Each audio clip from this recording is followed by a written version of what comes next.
What is good, everyone? Today we can go over some of the Halo stuff. I have a lot of stuff in here, but hopefully I didn't do this last time. But Royal 2 has got some merch going,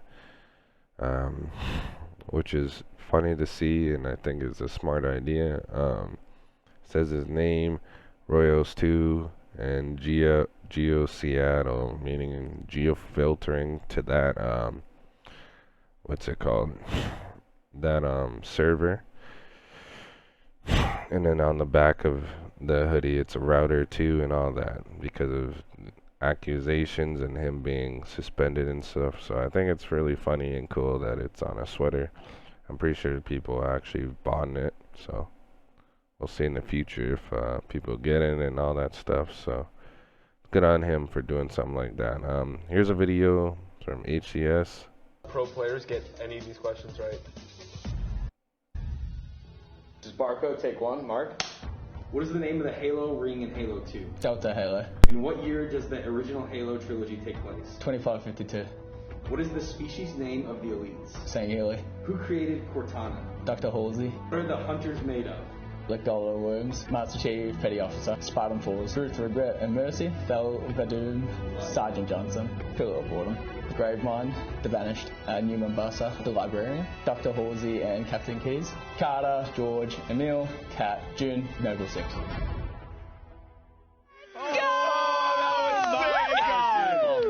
I was like, I don't think any pro's gonna get this, and then Parker's like, yo, hold my beer, dog.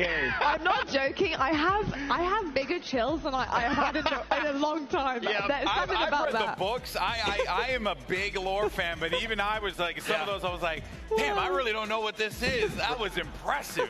His experience, I don't know if you're listening, but man, he's got to be proud. Watch out. Barcode knows everything. Remember the name, Barcode AK. That man is not messing around. Barcode, the Halo Bible from Australia. Unbelievable stuff. He's reigning supreme there. There's no doubt about it. He can have a title right here, right now.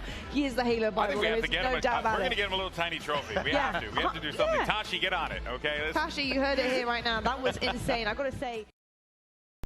So he's really given already a new nickname, you know, the Halo Bible. So funny thing to show you guys there. Moving on, the HCS 2022 season kicks off in all regions on January 2nd. Grab your squad and register for week 1 of the HCS Pro Series. So this weekend we're going to see a lot of teams be playing in these open series. Excuse me. Interesting to see HCS Pro Series date. So open, you got 1 and 2. Oh, okay, so the pros, they have their own, so this will be interesting to see. And that's during the weekdays that they be playing, so that's going to be tough on people that actually work as well. So very, very tough, as you can see there. Let's see here. Halo is back on land. Here's a fun little video to show you guys. Getting ready for HCS Raleigh with my team. Team's a little tired, but we're ready to go and show you guys what we got and what we're made of. Easy.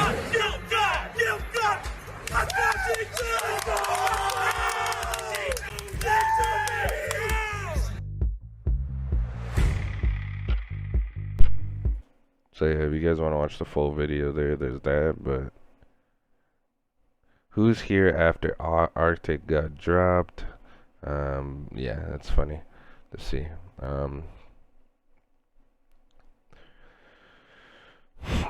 Some better do this flag run in a tournament, which is absolutely wild to me. Like, that can be a thing. Know where you are.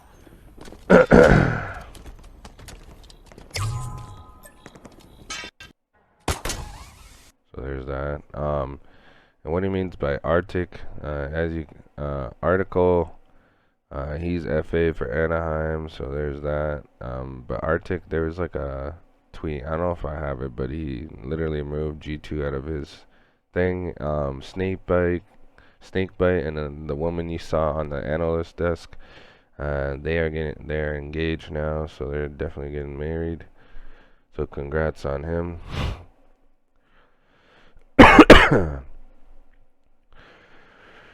So Navi Jimbo, he says, why is Behemoth still in ranked? A lot of people have those questions. A lot of people have a lot of questions in the Halo stuff. And this guy, 343, community support and engagement with the community. This one is pretty straightforward. The team members had other more important bugs and such to work on before taking a very well-deserved holiday off after a long development cycle. We will check back in on it in the new year, so for sure, anytime in December, none of these things or anything will be fixed. The only thing you'll probably see is just content, and sometime in the new year they'll probably just go back into it and start working on it. So probably like the second week of January or the third week of January, we might see some actual updates to the game. Moving on, we have Formal here saying, does anyone want a team for Anaheim? Space Station Gaming, they want him back.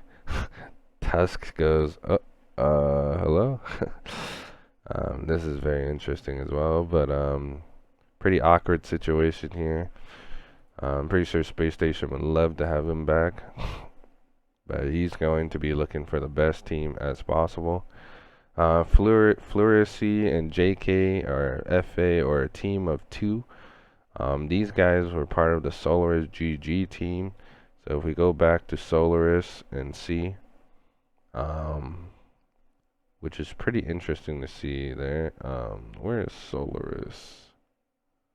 Solaris. Did we not put him there?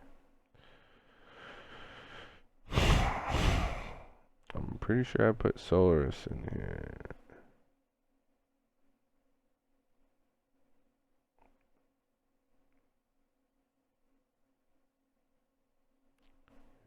Do I have them up here? BBG. So yeah, Solaris right here. These guys are a team of 2. So I'm gonna put a question mark here, see what the hell is going on. But Vetra here, he's the guy that won in FFA, and then Bards. Like, these two kind of been teammates for a while, so I don't know. Who knows what's going on with those roster players. So moving on.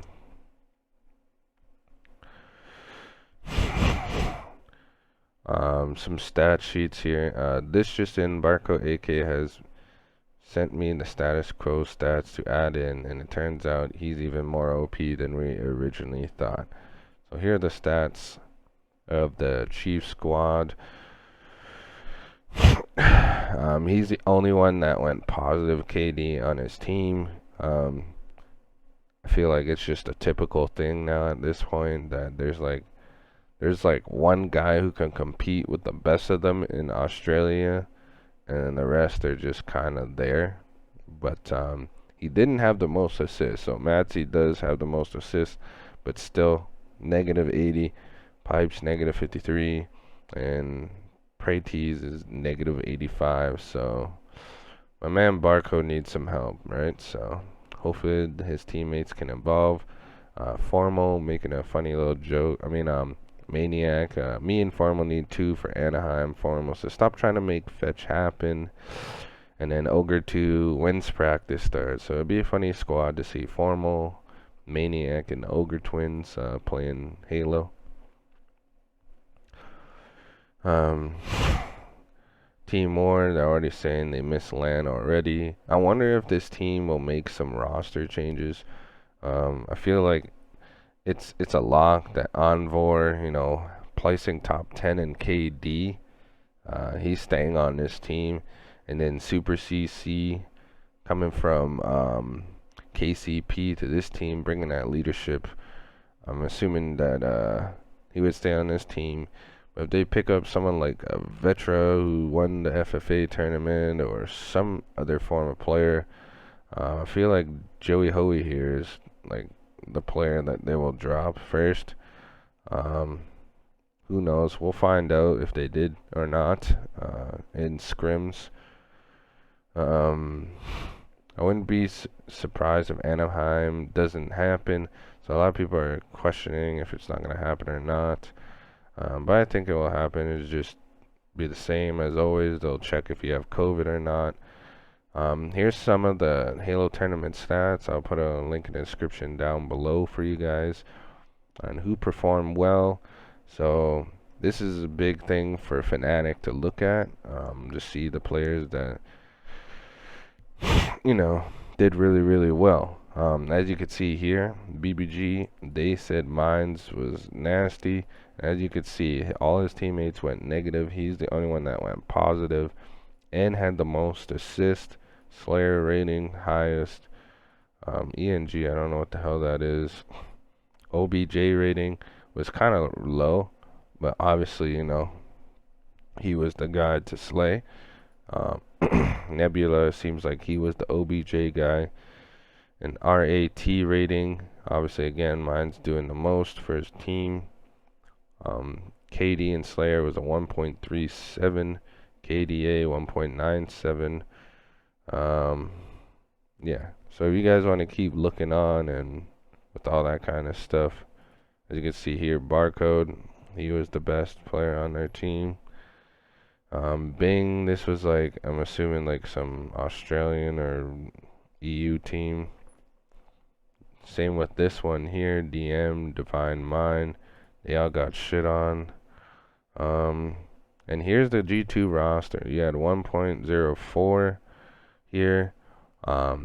Arctic was the guy that was actually OBJing for this roster, so it definitely is going to make things different with this roster, because it sounds like he sacrificed a lot to do for this team, and it was only a 0.1 and a 0.2 under these guys, and Sabinator was actually doing it, which is the real question. I feel like maybe Gabinator or whatever, Gabrielle, might be joining this roster since he said he was interested in playing in Halo.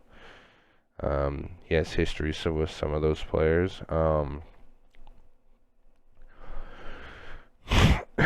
And for KCP, I was surprised to see Soul Snipe going negative 52. So obviously he did not have the best of the tournament.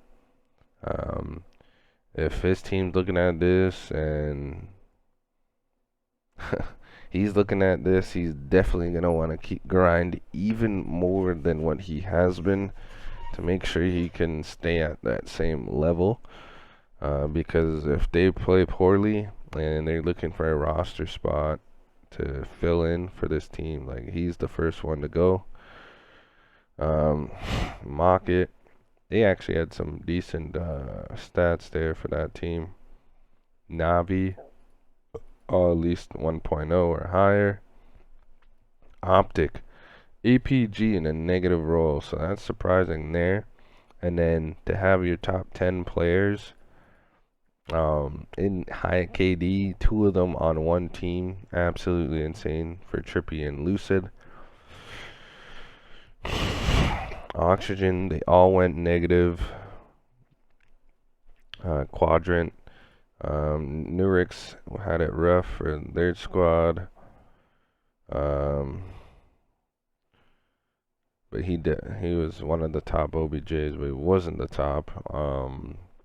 Over here for Sentinels, Lethal had a rough time. So there's that. Formo just barely went positive. Space Station, Tylenol went off. He was in the top 10 for KD. Same with Snakebite and Frosty, by the way. Snakebite had a great tournament. I'm not gonna lie. I think Ace would have been positive if, like, his games weren't, like, reset, because he was popping off and then the games would just reset. So some of these are kind of probably, like, I don't know, overrated in these stats. Frag Out didn't even get positive for this team, and he got breakout player of the event. Everyone got pretty much shit on. OBJ wise, Blaze was the one who was actually doing a lot of the OBJ work. So Burton and Flamesword, the older guys, they need to step it up or switch that role and be the OBJ guys. Over here for the guard, you got Bomex, Eli, Elite, Piles, and Brainstorm. Brainstorm, he definitely looks like a very calculated player. So if there's a team out there that's looking for someone, I think he'd be great for a team. He plays his life really, really well. Very calculated. Sounds like he's definitely listens to the comms a lot and stuff like that. So very interesting.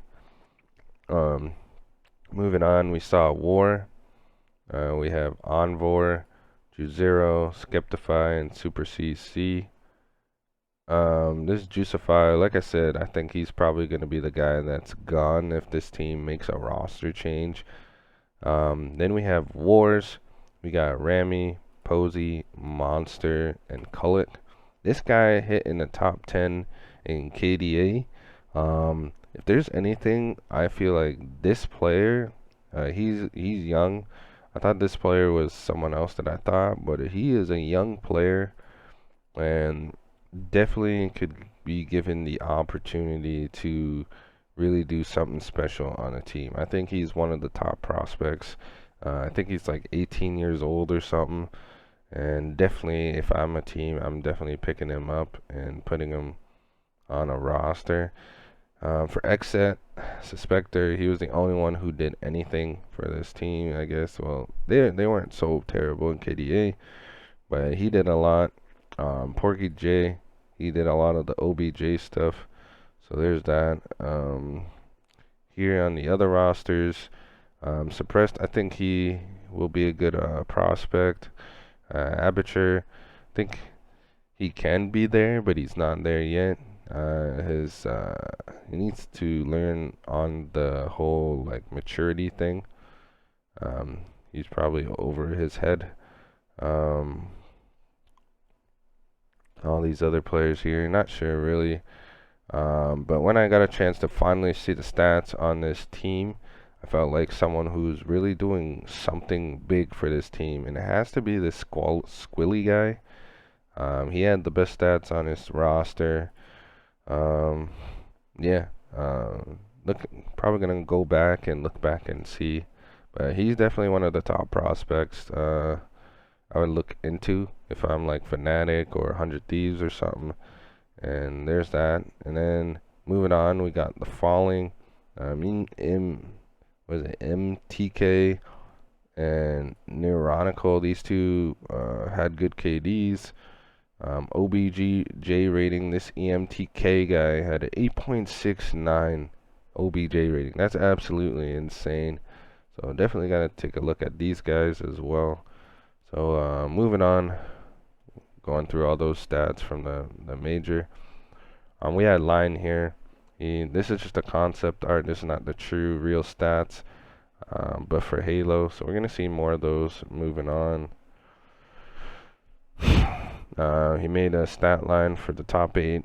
Space Station Gaming, he has a shout out for Easy Mac. He's the guy that made the stats that we just saw there. So if you guys can give him a follow, I'm going to give this guy a follow. He does his job really, really well. Here we got Lion Man. These overalls starting off low. So I'm assuming he's gonna like level them up as the year goes on. Ace here for CTF went positive than the rest. He went negative.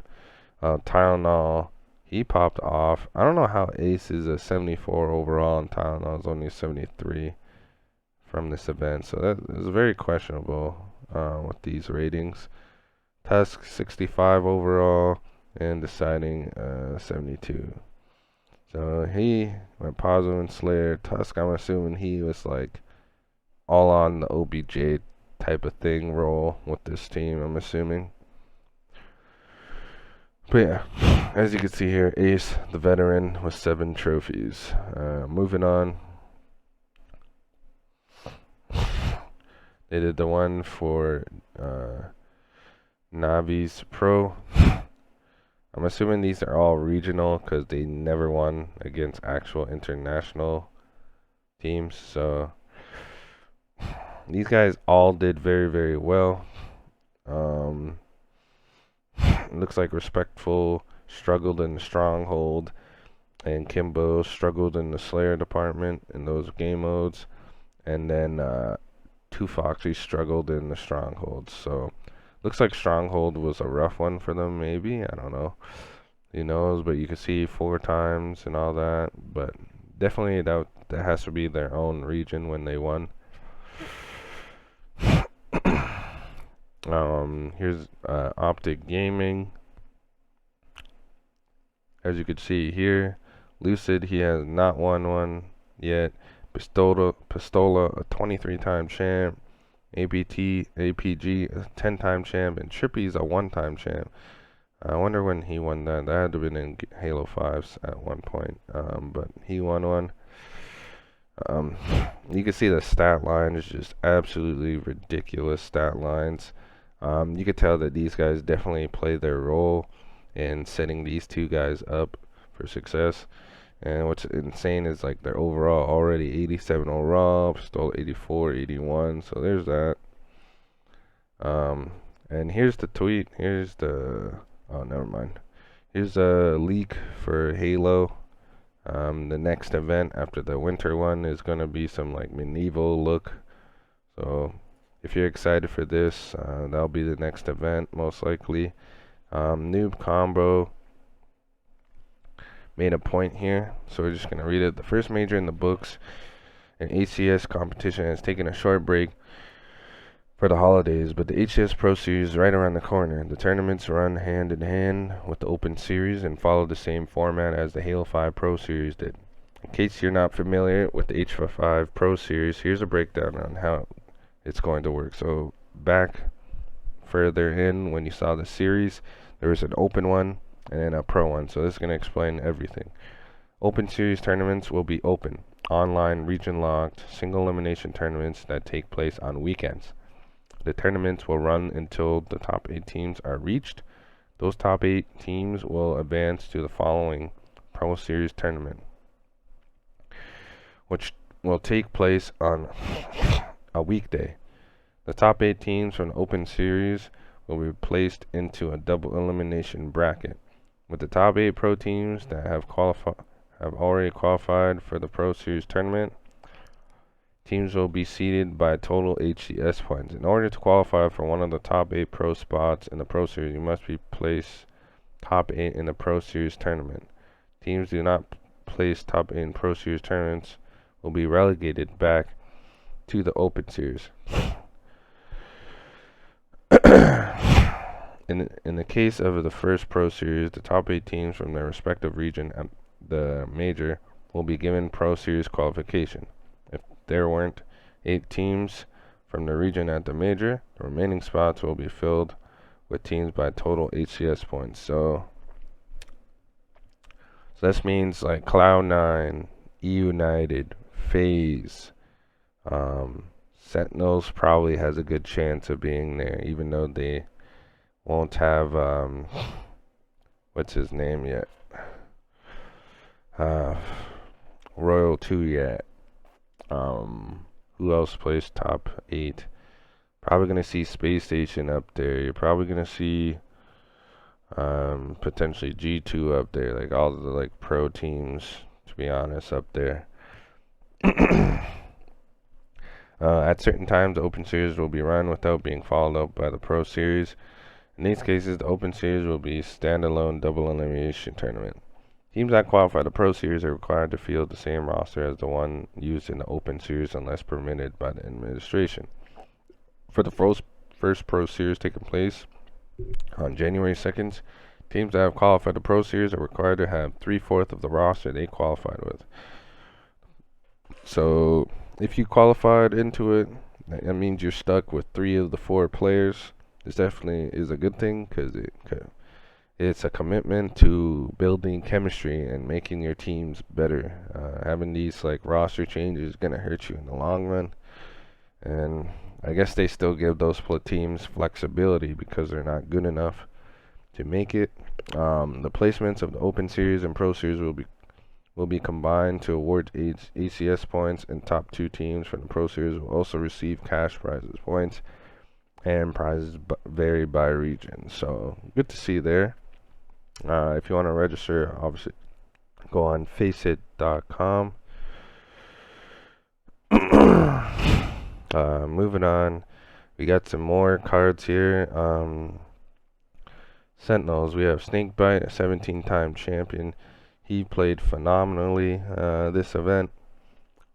Frosty, he's an 11-time champ. He performed pretty good, but he definitely feels like he could have done better. Lethal, he's a 24-time champ. He definitely probably felt a little off with this team, not having Royal 2 there. And then Formal, a 7-time champ in Halo, which is kind of funny. He performed pretty well after leaving COD and going into Halo, so that's really, really cool to see. But they're all numbered champions in their respective times. Spartan says, desperately need a better anti-cheat. People dropping 20 kills with walls every game. Who wouldn't be able to hit the broadside of a barn without them? Clayster COD Pro says, the worst is when they're obviously cheating, but have the absolute worst centering and movement of anyone I've ever seen. Had to do camp his top cafe on Bizarre CTF for a whole map while wall hacking. Lol. Crazy part is they don't even try to hide it, man. They couldn't even be more obvious, which is true.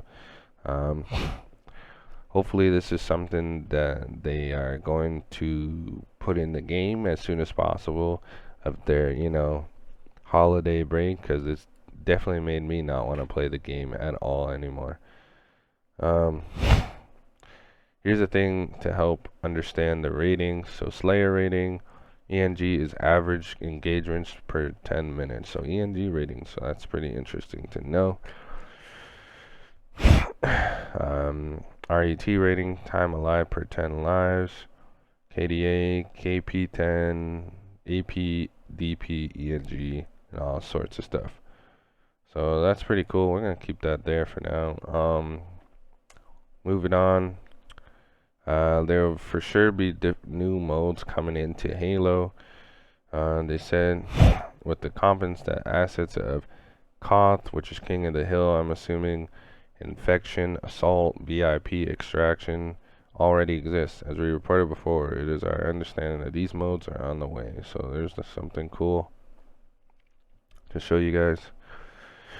Regional contracts for partner orgs are apparently no longer in effect.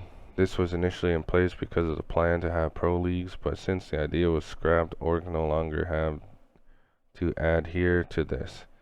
So they were probably going to do pro league, and now it's not happening apparently. So I'm happy pro league's not happening. Here's a cool little thing. We've seen this before, but he's doing it with the flag. This guy has the most insane movement I've ever seen. Gonna show us in a different point of view.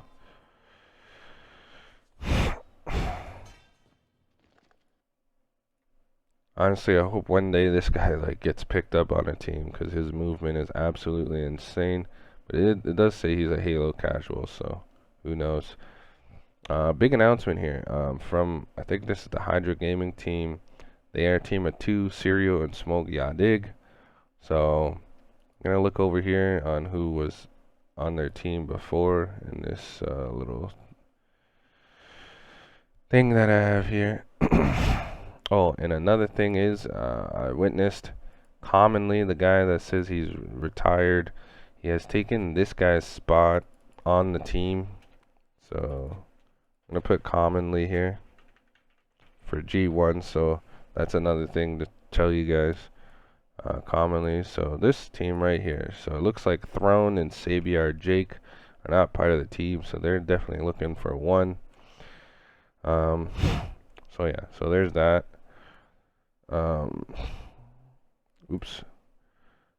Moving back and forth, here's a funny little video here.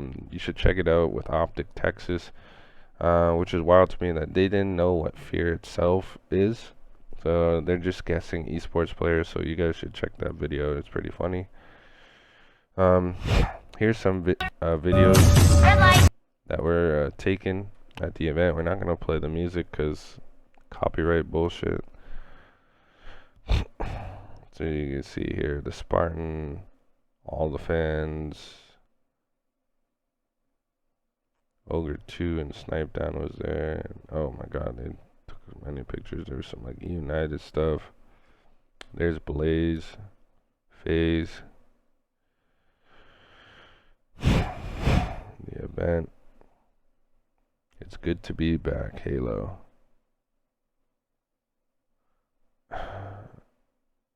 Classics.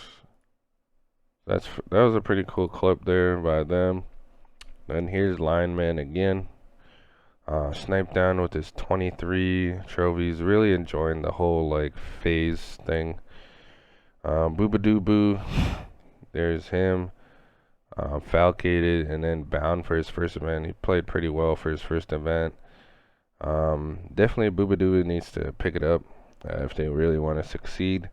I'm pretty sure he's like the guy who does all the dirty work for the squad.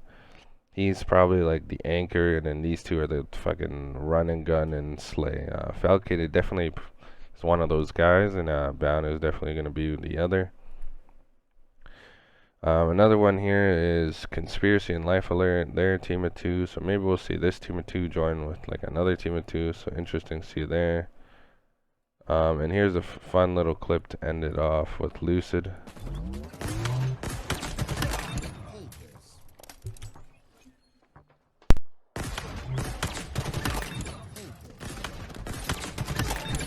Hold this.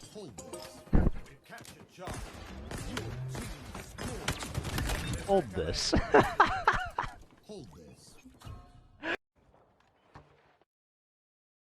I find that funny that he did that so many times. But yeah, I hope you guys enjoyed the video. Stay tuned for some more. Subscribe and peace.